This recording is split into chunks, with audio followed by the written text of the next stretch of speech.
ही करना चाहते हो तो मेरे कराबतदारों से मोहब्बत और मवद्दत तमाम मुसलमान रसूल की खिदमत, रसूल घर में तशरीफ फरमाया, तमाम मुसलमान रसूल की खिदमत में आए, सलाम अर्ज किया, जवाब सलाम के बाद रसूल की खिदमत में बैठ गए। कहा या रसूल अल्लाह, आपने दीन की तबलीग करने में, दीन को फैलाने में बहुत मेहनत की, बहुत मालो ज़र खर्च किया, बहुत तकालीफ बर्दाश्त की, बहुत सी जंगें की, बहुत कुछ लुटा दिया आपने। या रसूल अल्लाह, हम आपको आपकी मेहनत का अज्र देना चाहते हैं, कुछ तोहफा देना चाहते हैं। आप क्या चाहते हैं हमसे? आप बताइए, हम आपको देना चाहते हैं। ये नादान मुसलमान ये नहीं जानते थे जो खुद कायनात का रसूल हो, ये उनको उजरत देना चाहते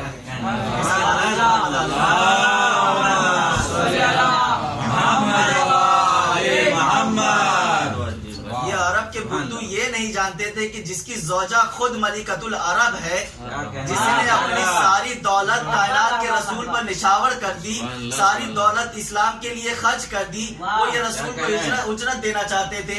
जब तमाम मुसलमानों ने अपनी अपनी बात रसूल तक पहुंचाई, या रसूलल्लाह, हम ये देना चाहते हैं, आप हमसे क्या चाहते हैं, हम मिलकर आपको दे दें। होता है कि भाई एक प्रोग्राम में गए, किसी ने हिस्सा हुआ कि भाई एक प्रोग्राम के कोई आया है, खास मेहमान बुलाया गया, उसको गिफ्ट दिया जा रहा है, तो जो कमेटी मेंबर्स है, सारे मैनेजमेंट जो है, वो सब इकट्ठा करके जो भी बजट हो रहा है उसमें जो उस खास इंसान के लिए जो तोहफा लेना है वो मुहैया करते हैं। अब तमाम मुसलमानों ने कहा या रसूलल्लाह, हम आपको कुछ देना चाहते हैं, आप मांगिए, क्या देना चाहे, आपको क्या चाहिए, हम आपको वो अता करें।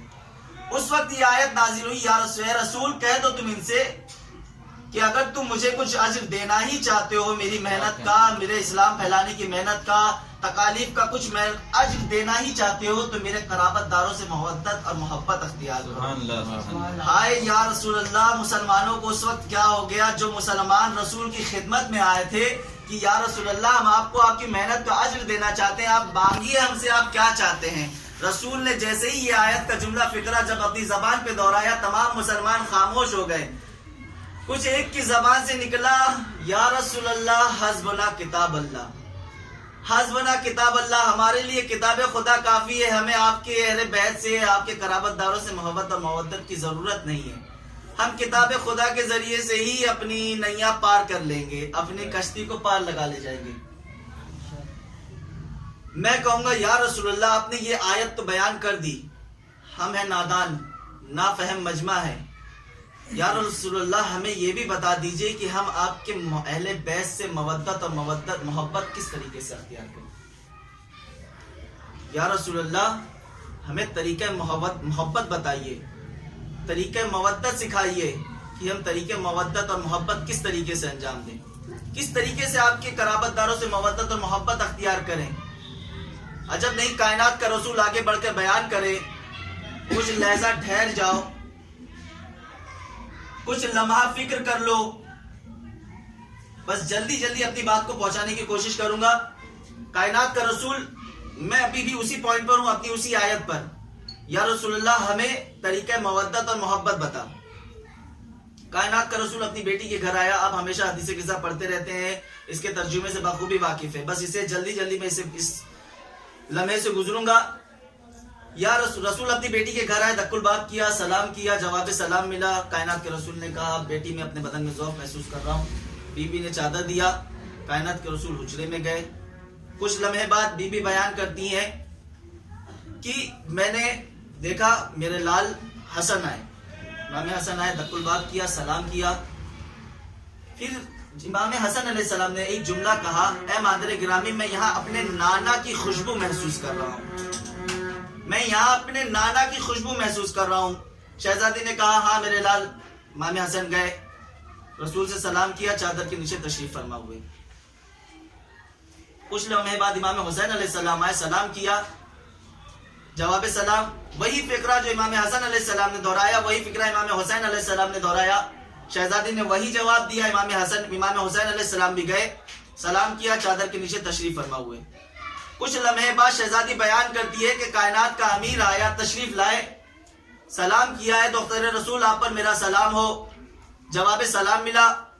अब यहाँ जुमला बदल गया, मौलाए कायनात ने कहा है, बीबी मैं यहाँ अपने भाई की खुशबू महसूस कर रहा हूँ। ऐ बीबी, मैं यहाँ अपने भाई की खुशबू महसूस कर रहा हूँ। पूरा हदीस किस्सा का जुमला जनाब शहजादी कौन ने कहा जवाब सलाम के बाद, हाँ आपके भाई आपके दोनों बेटों के साथ उस चादर के नीचे तशरीफ फरमा। मौलाए कायनात आए, चादर के नीचे तशरीफ फरमा हुई। अब शहजादी खुद बयान करती है कि कुछ लम्हे बाद मैं खुद उस चादर के करीब गई, सलाम किया और उस चादर के नीचे तशरीफ फरमा हुई। एक सलवात भेजिए मोहम्मद वाले।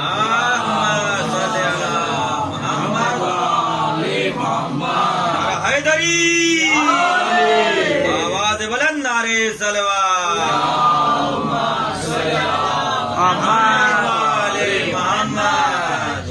शहजादी भी इस चादर के नीचे तशरीफ फरमा हुई।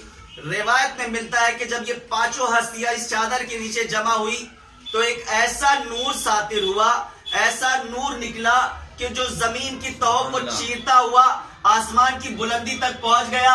अब जिब्रील से बर्दाश्त ना हुआ। जिब्रील ने परवरदिगार से सवाल कर लिया, या रब व मन तहतल किसा, ऐ पालने वाले इस चादर के नीचे कौन है? मैं कहूंगा ऐ जिब्रील क्या तुम नहीं जानते? ऐ जिब्रील क्या तुम नहीं जानते कि इस चादर के नीचे कौन है? ऐ जिब्रील क्या तुम नहीं जानते? तुम ही तो हो जो गहवारे हसनैन झुलाया करते थे, तुम ही तो हो जो चक्के ज़हरा चलाया करते थे, तुम ही तो हो जो अली के शागिर्द हो, तुम ही तो हो जो रसूल पर वही ले जाया करते थे। ऐ जिब्रील क्या तुम इन पांचों हस्तियों को नहीं जानते? अजब नहीं जिब्रील आवाज दे, ऐ नादान तुम नहीं जानते, मैं जब भी अर्श से फर्श पर आया तो अकेले हसनैन को देखा। जब भी अर्श से फर्श पर आया जब भी अर्श से फर्श पर आया रसूल से अकेले मिला, जब भी अर्श से फर्श पर आया शहजादी से अकेले मिला। तो इनकी नूर की उस वक्त की कुव्वत, उस वक्त की शक्ति मेरी आंख बर्दाश्त कर सकती थी। एग्जाम्पल के तौर पर, मिसाल के जरिए से इस बात को वाज़ेह करूंगा कि अगर किसी इंसान की आंखें 1000 वोल्ट के बल्ब को देखने की ताकत रखती है, उसके सामने अगर हमने 5000 वोल्ट का बल्ब जला दिया तो उसकी आंखें चौंधिया जाएंगी, वो उसकी आंखें उस रोशनी को बर्दाश्त नहीं कर सकेंगी। यही मसला हुआ, उलमा बयान करते हैं कि यही मसला हुआ जिब्रील के साथ कि जिब्रील जब अर्श से फर्श पर आए हमेशा एक एक के साथ अकेले मिले। लेकिन यहां पर एक बात और वाज़ेह कर दूं, जब जिब्रील ने परवरदिगार आलम से ये सवाल किया कि पालने वाले इस चादर के नीचे कौन है, जिब्रील ने जवाब भी दे दिया कि मुसलमानों ऐ नादानो, मैं जब अर्श से फर्श पर आया इन सब से अकेले मिला। लेकिन जब ये पांचों हस्तियां इस चादर के नीचे मौजूद हुई तो इनके जिस्म से ऐसा नूर सातिर हुआ कि मेरी आंखें चौंधिया गई और मेरी आंखें इस नूर को बर्दाश्त ना कर सकी। बाज उलमा और बयान करते हैं कि जिब्रील थे मासूम, जिसने अर्श पर इन पांचों हस्तियों को यकजा देखा हो, वो ये किस तरीके से हो कि वो फर्श पर वही नूर सातिर हो रहा है और जिब्रील नहीं पहचान रहे हैं। लेकिन उलमा बयान करते हैं ये जिब्रील दुनिया वालों को लोगों तक ये पैगाम पहुंचाना चाह रहे थे कि अहले बैत की फजीलत क्या है, अहले बैत की फजीलत कितनी है, ये जिब्रील दुनिया वालों को बताना चाह रहे थे। अब जिब्रील खामोश नहीं हुए। जिब्रील ने परवरदिगार आलम से सवाल किया, पालने वाले इस चादर के नीचे कौन है? क्योंकि असली मजा तभी आता है कि जब जो जिसका चाहने वाला होता है वो उसके फजाइल जब बयान करता है तो उसकी जबान से सुनने का मजा ही कुछ और होता है। अब जो गैर चाहने वाला है वो कभी फजाइल नहीं बयान करेगा, सिर्फ और सिर्फ बुराइयां बयान करेगा। जिब्रील ये जानते थे, उलमा बयान करते हैं जिब्रील ये जानते थे खुदा अहले बैत का आशिक है, खुदा अहले बैत से बहुत मोहब्बत करता है, उन्हें अपना महबूब बना रखता है। अब जिब्रील ने सवाल किया, जिब्रील जानते थे कि जब खुदा से ये सवाल करेंगे तो खुदा भी खामोश नहीं रहेगा, खुदा भी इनकी फजाइल के गुन गाना शुरू कर देगा। खुदा भी इनके फजाइल गुन गाना शुरू कर देगा। कुरान मजीद में मौजूद है कि जनाब मूसा से खुदावंद आलम ने सवाल किया कि ऐ मूसा तुम्हारे हाथ में क्या है, ऐ मूसा तुम्हारे हाथ में क्या है? सिंपल सा सवाल था, जवाब दे देते जनाब मूसा कि ऐ पालने वाले मेरे हाथ में असा है, तूने ही मुझे दिया है। खुदावंद आलम ने मूसा से सवाल किया है मूसा तुम्हारे हाथ में क्या है? अब मूसा उस आसा के कसीदे गाना शुरू हो गए। क्यों? क्योंकि उससे मोहब्बत थी। खुदावंद आलम ने मूसा से सवाल किया है मूसा तुम्हारे हाथ में क्या है? अब जनाब मूसा कसीदा गाना शुरू हो गया, पालने वाले ये मेरा आसा है, इससे मैं सहारा लेता हूँ, इससे मैं पत्तियां तोड़ता हूँ, इससे मैं भेड़ बकरियां चलाता हूँ, ये इससे मैं जादूगर के जादू को तोड़ता हूँ। खूब लंबा चौड़ा कसीदा कुरान मजीद में मौजूद है, आप जाकर देख ले। ऐ बोलने वाले, ये असा है, मैं इससे ये सब चीजें करता हूँ। ऐ मूसा, खुदा ने तुझसे इतना सवाल किया था ना कि तुम्हारे हाथ में क्या है, जवाब दे देते। पालने वाले असा है, इतना लंबा चौड़ा कसीदा क्यों? अब उलमा बयान करते हैं यही मसला जिब्रील ने किया परवरदिगार आलम को सवाल करकर।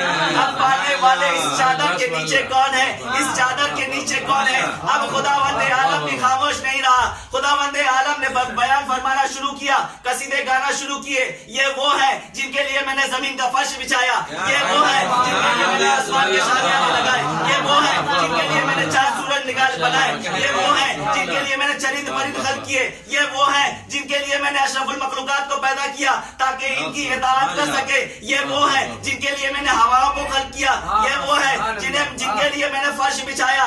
पालने वाले, जिब्रील ने सिर्फ इतना सवाल किया था ना कि इस चादर के नीचे कौन है, जवाब दे देता तेरे अहले बैत है, बजदन है, मलाए कायनात है, रसूल खुदा है, बीबी फातिमा ज़हरा सलामुल्लाह अलैहा है, इमाम हसन अलैहिस्सलाम, इमाम हुसैन अलैहिस्सलाम में जवाब दे देता। इतने लंबे चौड़े कसीदे क्यों? जिब्रील जानते थे कि खुदावंदे आलम खामोश नहीं रहेगा। अब यहाँ पर रुक कर एक जुमला कहना चाहूंगा, जो हम पर ये एतराज करते हैं कि ये आलम क्यों उठाते हो, ये ताजिया क्यों उठाते हो, ये सलीम क्यों बनाते हो, ये ताबूत क्यों उठाते हो, ये जुलजना क्यों नहीं उठाते हो, ये जुलजना क्यों निकालते हो? एक सलवात पेश मोहम्मद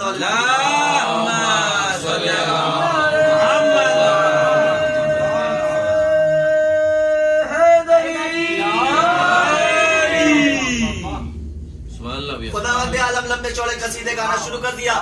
ये वो है जिनके लिए मैंने जमीन का फर्श बिछाया, ये वो है जिनके लिए मैंने आसमान के शामियाने लगाए, ये वो है जिनके सदके में मैंने तमाम अंबिया को खल्क किया, ये वो है जिनके लिए मैंने तमाम मखलूकात को खल्क किया। पालने वाले इतने लंबे चौड़े कसीदे सुना रहा है, एतराज करने वाले हम पर ये एतराज करते हैं कि तुम आलम क्यों उठाते हो, ताजिया क्यों उठाते हो, जुलजना क्यों निकालते हो? अगर हिम्मत है तो उस माबूद पर एतराज करो, उस पालने वाले पर एतराज करो जिसने तुम्हें पैदा किया, उस पर एतराज करो कि पालने वाले, उनकी मोहब्बत में तूने ये जमीन क्यों बनाई, उनकी मोहब्बत में तूने ये आसमान का शामियाना क्यों बनाया, उनकी मोहब्बत में हमें क्यों खल्क किया, उनकी मोहब्बत में उनके सदके में अंबिया को क्यों खल्क किया, उनकी सदके में हमें क्यों पैदा किया, उनके सदके में चरिंद परिंद क्यों बनाए? हम भी उनकी मोहब्बत में करते हैं, वो भी उनकी मोहब्बत में करते हैं।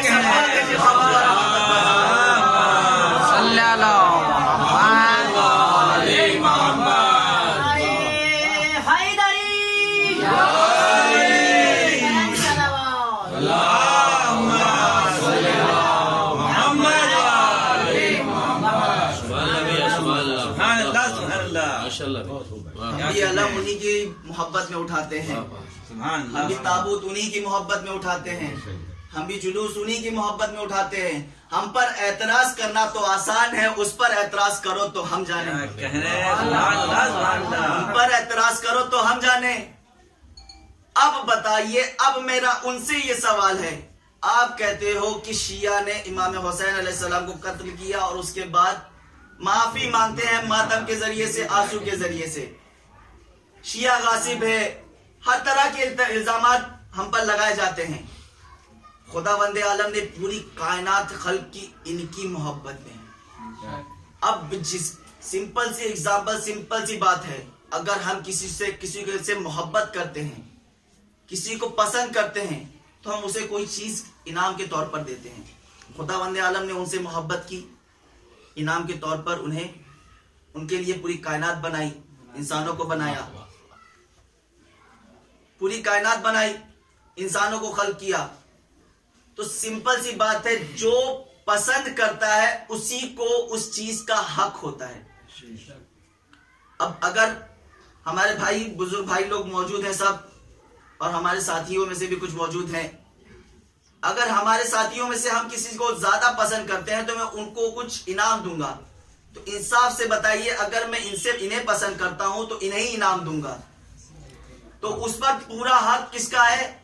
जिसे मैं पसंद करता हूं या जिससे मैं मोहब्बत करता हूं। अगर अब उसी चीज पर कोई और अपना हक जमाए तो क्या होगा? उसी चीज पर कोई और हक बनाए तो क्या होगा? गासिब होगा। हम पर इल्जाम लगाते हो हम गासिब है, हम कातिल हुसैन है, खुदा वंदे आलम ने उनकी मोहब्बत ने जमीन आसमान हवाएं पैदा की, तुम उसकी मिल्कियत में रहकर उससे गद्दारी कर रहे हो। खुद गासिब हो, खुद जालिम हो, खुद कातिल हो। एक सलावत भेजिए मोहम्मद वाले।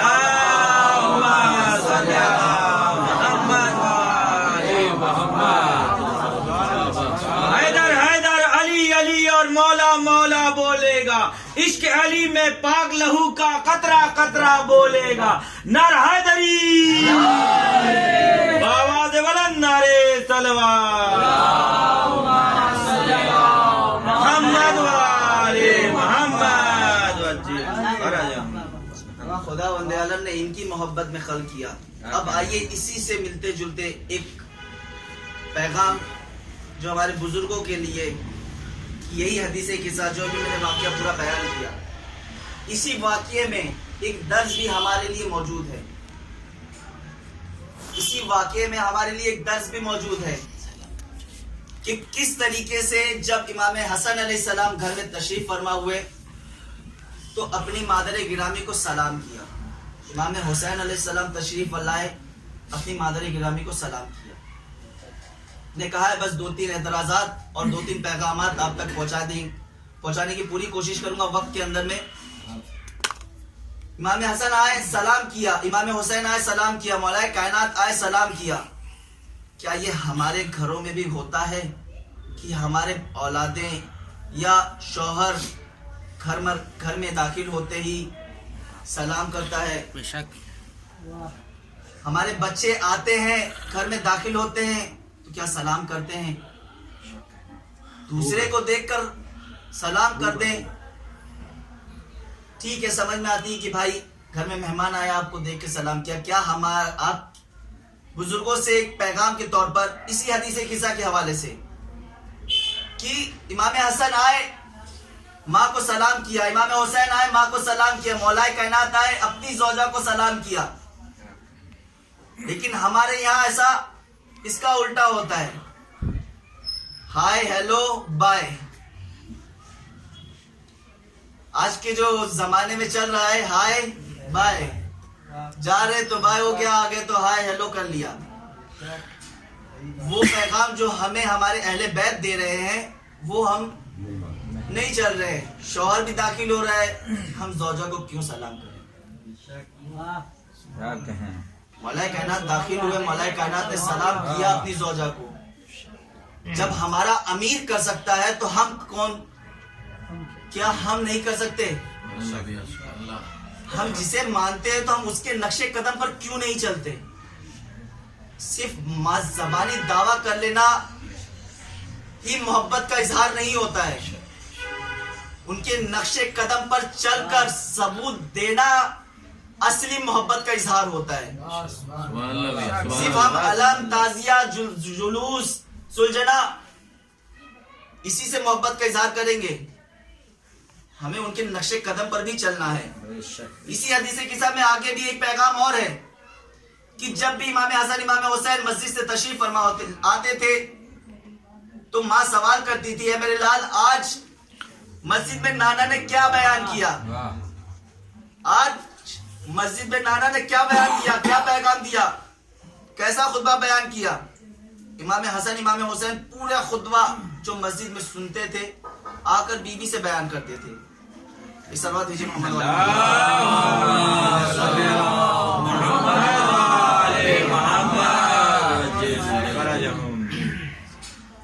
पूरा पैगाम जो भी खुतबा सुनते थे आकर बयान करते थे। एक रोज जनाब फातिमा ज़हरा सलामुल्लाह अलैहा ने मौलाए कायनात से बयान किया। जब जब जो खुतबा इमाम हसन इमाम हुसैन आकर बीबी से बयान करते थे, बीबी वही बात की आज मेरे बाबा ने मस्जिद में ये बयान किया। मौलाए कायनात ने सवाल किया, है बीबी, आखिर आपको कैसे पता चलता है कि आपके बाबा ने मस्जिद में क्या बयान किया?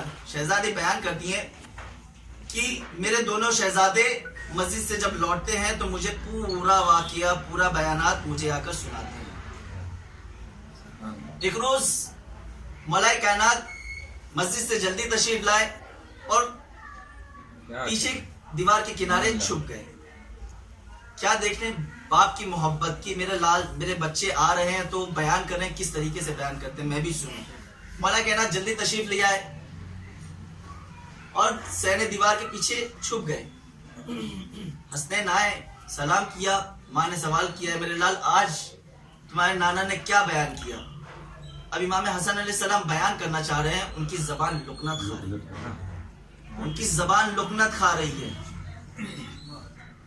बेसाख्ता इमाम हसन अलैहिस्सलाम बयान करते हैं, मादर गिरामी मुझे ऐसा महसूस हो रहा है कि यहाँ मुझसे बुजुर्ग कोई मौजूद है, यहाँ मुझसे बुजुर्ग कोई मौजूद है। मौलाए कायनात दीवार से आए और दोनों बेटों को गले से लगा लिया। अब इंसाफ से बताइए, क्या हमारे घरों में ये पैगाम, ये अमल अंजाम दिया जाता है? हम हमारे बच्चों को तैयार कर कर भेजते हैं, जाओ जुमा पढ़ने या नमाज पढ़ने, मजलिसों में, जुलूसों में। क्या कभी हमारे बच्चे आकर या हमने कभी सवाल किया कि ये बेटा बताओ आज मौलाना ने मजलिस में क्या पढ़ा, आज मौलाना ने खुतबे में क्या बयान किया? क्या ये अंजाम दिया जाता है? नहीं होते, कोई नहीं अंजाम देता। बहुत ही कम मिलेंगे ऐसे कि जो इस कानून पर, इस रिवायत पर, इस पर चलते हो। मैंने कहा ना कि जबानी दावा ही काफी नहीं होता, उस मोहब्बत का इजहार करना पड़ता है। सिर्फ एक चीज ही से इजहार कर देंगे तो काफी नहीं है। एक चीज इंसान कब तक वो करेगा? हर चीजों के लिए आजकल तो हर चीजें, वैसे भी टेक्नोलॉजी भी डिमांडेड अलग अलग बढ़ती जा रही है। हम भी एक ही चीज पर टिके रहेंगे तो कैसे सबूत देंगे कि बस आजादारी करते हैं उनकी मोहब्बत में, उनकी मोहब्बत में सिर्फ मातम करते हैं, शब्बेदारियां करते हैं। बस ये पैगाम कोई नहीं अंजाम देता। एक सलवात दीजिए मोहम्मद वाले मोहम्मद पर।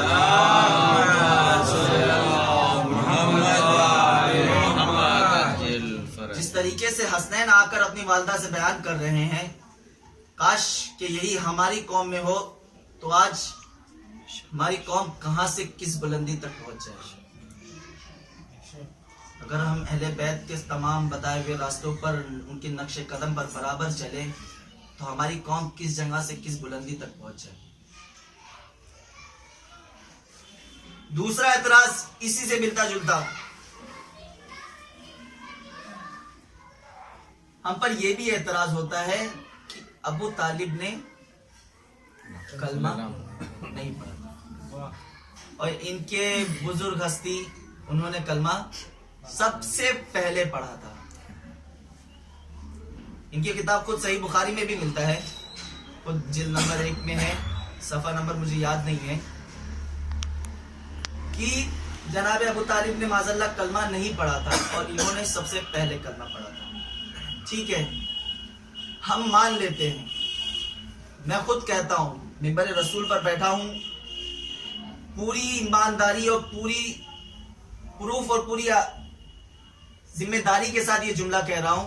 ठीक है, मैं मानने के लिए तैयार हूं कि जनाब अबू तालिब ने माज़ल्लाह कलमा नहीं पढ़ा, इन्होंने सबसे पहले पढ़ा। लेकिन मेरा एक सवाल है इनसे कि अबू तालिब ने कलमा नहीं पढ़कर इस्लाम को क्या दिया और इन्होंने कलमा पढ़कर इस्लाम को क्या दिया? अबू तालिब ने कलमा नहीं पढ़कर इस्लाम को क्या दिया और इन्होंने कलमा पढ़कर इस्लाम को क्या दिया? पूरी रिवायत, पूरी अहादीस, पूरी आयत उठा के दिखा दो कि जिसमें ये मिल जाए कि इन्होंने कभी दीन के हित में, दीन के लिए अपना कुछ लुटाया हो गस्ब करने के सिवा। आओ इसका जवाब भी मैं देता हूँ। अबू तालिब ने कलमा नहीं पढ़कर इस्लाम को अली जैसा बेटा, हुसैन जैसा पोता दिया। अबू तालिब ने कलमा नहीं पढ़कर अली जैसा बेटा, हुसैन जैसा पोता दिया। इन्होंने कलमा पढ़कर माविया जैसा बेटा, यजीद जैसा पोता दिया।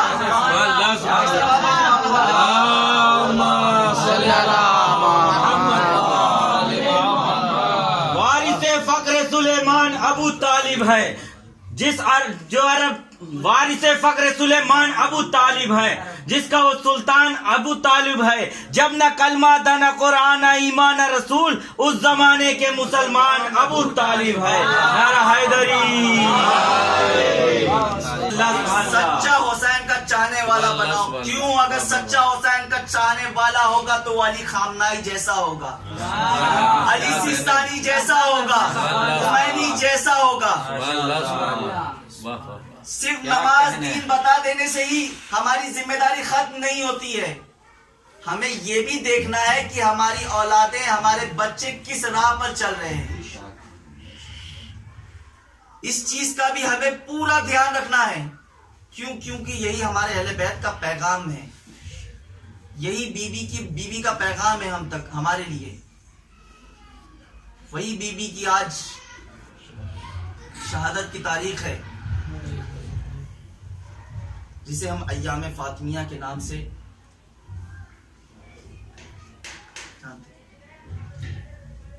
अशरकुम मिनल्लाह। खुदा आपको कोई गम ना दे सिवाय गम मजलूम करबला के। आज बीवी का शहादत का दिन है। शहजादी घर में मौजूद है। चंद फिक्रे मसाइब के आपकी नेमत तमाम। बीवी घर में मौजूद है, बहुत बेचैन है। अस्मा ने सवाल किया, ए बीबी आप क्यों परेशान हैं? अस्मा बयान करती है कि मैंने देखा शहजादी एक ही वक्त में दो काम अंजाम दे रही हैं, एक ही वक्त में दो काम अंजाम दे रही हैं। हसनैन को तैयार भी कर रही हैं, दूसरी तरफ खाना भी बना रही हैं। हसनैन को तैयार भी कर रही हैं, एक ही वक्त में दो काम अंजाम दे रही हैं। अस्मा से रहा न गया, अस्मा ने सवाल किया, ए बीबी आप क्यों परेशान हैं, आप क्यों बेचैन हैं? शहजादी ने कहा, ए अस्मा मेरा जाने का वक्त करीब आ चुका है। ए अस्मा मैं अब इस दुनिया को रुखसत कर कर अपने पापा से जा मिलूंगी। अशरकुम ज़हरा, खुदा आपको कोई गम न दे सिवाय गम मजलूम करबला के। ए अस्मा मैं अपने पापा से जल्द मिलने वाली हूँ। बीबी कमरे में मौजूद है। मुसलमान शहादत रसूल के बाद दरवाजे बुतूल पर आकर टक्कुर बाप कर रहे हैं। अबुल हसन को बाहर निकालो वरना हम दरवाजे में आग लगा देंगे। अंदर से बीबी की आवाज आई, क्या तुम उस घर में आग लगा दोगे जिस घर में रसूल के दो छोटे छोटे नन्हे नवासे पल रहे हो? क्या तुम उस घर में आग लगा दोगे जिस घर में रसूल आकर सलामी दिया करते थे? क्या तुम उस घर में आग लगा दोगे जिस घर में आयतों का नुज़ूल हुआ? अब बाहर से आवाज आई, हाँ हम उस घर में आग लगा देंगे, हाँ हम उस घर में आग लगा देंगे। अशरकुम मिनल्लाह, खुदा आपको कोई गम न दे सिवाय गम मजलूम करबला के। मुसलमान लोग, अशरकुम मिनल्लाह, खुदा आपको कोई गम न दे सिवाय गम मजलूम करबला के। लोगों ने दरवाजे में आग लगाई। एक शकी ने दरवाजे पर ऐसा लात मारा, अशरकुम ज़हरा, एक लईन ने ऐसा लात मारा कि बीबी दरो दीवार में पिस गई। रिवायत में मिलता है कि एक बुजुर्ग आलिम एक मस्जिद में बैठे मसाइब बीबी फातिमा बयान कर रहे थे। मसाइब बीबी फातिमा तमाम हुई, तमाम लोग मस्जिद से जाने लगे। आलिम बयान करते हैं, मैंने देखा एक शख्स बैठा हुआ है, एक शख्स बैठा हुआ है जो खूब गिरिया कर रहा है। मसाइब तमाम हो गई, तमाम लोग जाने लगे। आलिम बयान करते हैं, मैं उस शख्स के करीब गया, मैं उस शख्स के करीब गया और सवाल किया, ए भाई तुझे मेरी मसाइब का कौन सा जुमला पसंद आया? कौन से मसाइब के जुमले ने तुझे इतना गिरिया करने पर मजबूर कर दिया? अशरकुम ज़हरा, अज़ानारो सुन सकोगे? उस शख्स ने क्या जवाब दिया? उस शख्स ने कहा, ए मौलाना, ए आलिम, मैं पेशे से एक डॉक्टर हूँ, मैं पेशे से एक डॉक्टर हूँ। मैं ये जानता हूँ कि जब पसलियाँ टूट जाती अशरको मेरा ज़हरा, खुदा आपको कोई गम न दे सिवाय गमे मजलूम है करबला। मैं जानता हूँ कि जब पसलियाँ टूट जाती है ना तो कितनी मुश्किल होती है इंसान को सांस लेने में। हाय मेरी बीबी फातिमा, उनकी दोनों पसलियाँ टूट चुकी थी और बीबी इस दर्द के साथ इस दुनिया से रुखसत हुई। शहजादी बयान करती है, मौला कायनात से वसीयत करना शुरू किया, ए अली मेरा जनाजा रात की तारीकी में उठाना, ए अली मेरे जनाजे में दुश्मनों को ना आने देना। मौला कायनात बीबी की रुखसत के बाद घर में आए, गुस्लों का कफन दिया। गुस्ल देते देते मेरा साबिर इमाम चीख मार कर रोने लगा। सलमान से रहा न गया, सलमान ने सवाल कर लिया, ए मौला अजरको मेरा ज़हरा, खुदा आपको कोई गम न दे सिवाय गमे मजलूम करबला के। सलमान ने सवाल कर लिया, ए मौला आप इतने साबिर हैं, आपने इतनी जंगें लड़ी, आपने इतनी जंगें फतह की, ए मौला आपके चीखने का सबब क्या है? मौला कायनात बयान करते हैं, ए सलमान शहजादी इतनी साबिरा थी, शहजादी की दोनों पसलियां टूट चुकी थी, मगर शहजादी ने कभी मुझसे जिक्र न किया कि अली मेरी पसलियां।